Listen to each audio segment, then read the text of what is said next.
We've been reporting on more kids and teens committing violent crimes and being charged as adults. But that sparks the questions, how does that play out and what does it actually look like? West 2 Summer Knowles spoke with a young man who has turned his life around after being charged as an adult for a crime he committed as a young teenager. And he hopes his story will inspire kids to make better choices.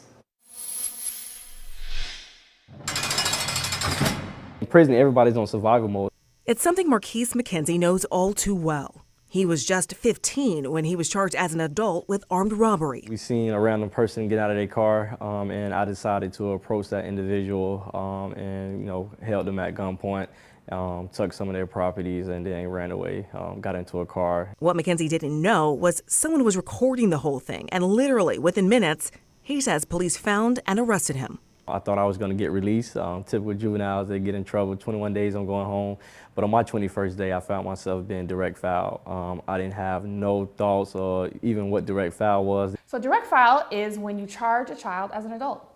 It is governed by Florida statutes. It is in the discretion of the state attorney's office. Alicia Adamson Prophet is a criminal defense attorney who, prior to establishing her own law firm, was a trial attorney with the 9th Judicial Circuit and has seen her share of direct files. The state attorney's office is going to take several factors into consideration before they decide to direct file or charge a child as an adult. The nature of the charges, their criminal history, any sort of factors.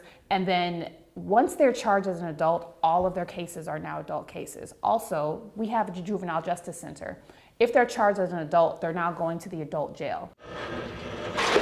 Ultimately, what that meant for McKenzie, being sentenced to 6 years in adult prison. It's nasty, it's dirty. But fast forward to now, he's out and a successful entrepreneur, using a skill set he developed in jail. I was the houseman, and so I was the person responsible for cleaning. And so I had to compete against the other people who was housemen in their dorms. And for 6 months straight in a row, my dorm came in first place. And I was like, you know what, if I'm gonna do this in here for free, I know that establishments are outside in the world. It's not as dirty as prison. Cleaning ain't gonna be as hard to me. So with a mended mindset and startup money from his girlfriend's tax return, I went and bought me some cleaning supplies. I spent most of my money on marketing. He says he started off cleaning homes and then started landing contracts to clean office buildings. Today, that work, combined with his work to help restore rights for formerly incarcerated people, earns him 6 figures.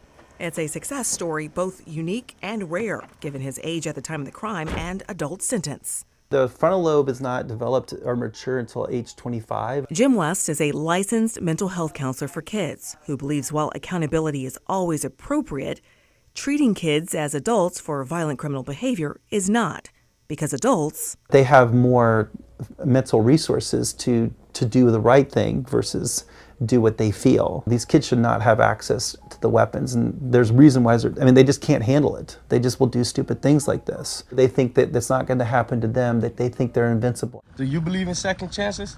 Well, I do. As for McKenzie, he believes the best way to deal with violent juvenile crime is to deter it with people like himself having access to troubled kids to try and steer them in the right direction. My story may not change all of them, but I could change 1 or 2, and that could be the one that's going to be the most dangerous person. Now, Marquise also told me that he thinks gun education for kids is a good idea, that it would have been very helpful for him, and that had he understood what guns are for, how to break down and clean them, and that he'd lose his gun rights forever and not be able to do things like protect his family, he says he would have never used it the way he did. So he just hopes that he can be an example for other kids on what not to do. Jesse, Michelle?